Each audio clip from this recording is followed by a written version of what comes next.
Hello, everyone. This is your market update for Tuesday, September 30th, 2025. Today, we're going to get job openings for August expected at 7.1 million and consumer confidence for September forecasted at 96. I think the big news is the government might shut down tonight at midnight. If that happens, then we might not get the data, especially Friday's non-farm payrolls for September expected at 51,000 with a 4.3% unemployment rate. I don't think we're going to get that data if the government is indeed shut down. If we look over to the FedWatch tool forecasting a 90% odds for an October rate cut with a 70% odds for another 25 basis point cut in December. Again, that might be difficult for the Fed if they don't have the data necessary to make these cuts. I think they're probably going to cut anyway, which could be a mistake.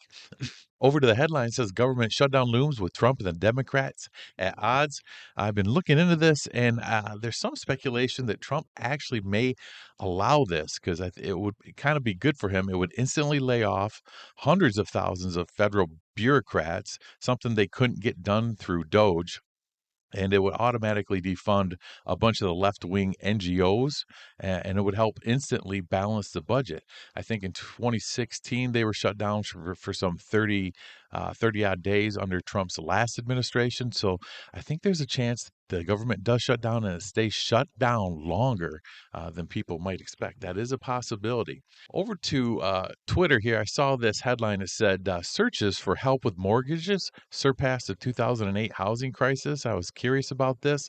I looked it up myself, and indeed, it does look like they are nearing record highs here in August of 2025, hit 97. Of course, we peaked here in February and March of 2009. That was pretty much during the height of the crisis. Saw a spike back here in March of 2020 during COVID. But yeah, this was surprising to me, and it leads me to believe that there are a lot of people struggling to pay their mortgages, and that tells me that the economy is probably much weaker and more vulnerable than people expect. Over to the chart, starting with gold, currently trading at $3,841, kind of making an indecision day here. Not surprising ahead of a government shutdown. Futures did hit almost 3,900 intraday, a high of $3,899.20. So we're going to see what happens here. Could get a pullback. We've had a nice run after the triangle breakout, so I would not be surprised if we pause or consolidate here. But in my view, it looks like we're definitely probably going to reach 4,000 before year end.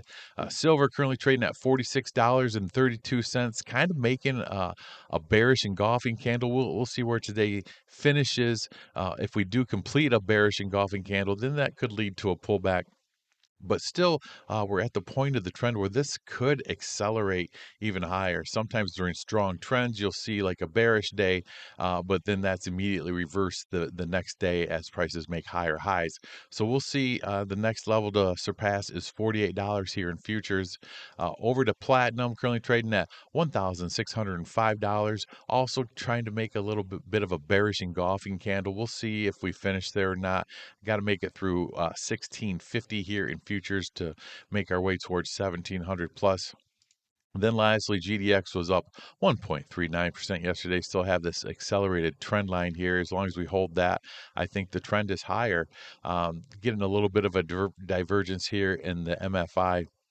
MACD's slowing, hasn't quite rolled over yet, but momentum is slowing a little bit. We'll see. We're probably due for a pullback or a consolidation here. We might get that as we enter the month of October. But overall, I've been very impressed with the gold miners, and this suggests that they are indeed in a new advancing bull phase of this market. So that's it for now. Have yourself a wonderful day, and we'll talk to you later.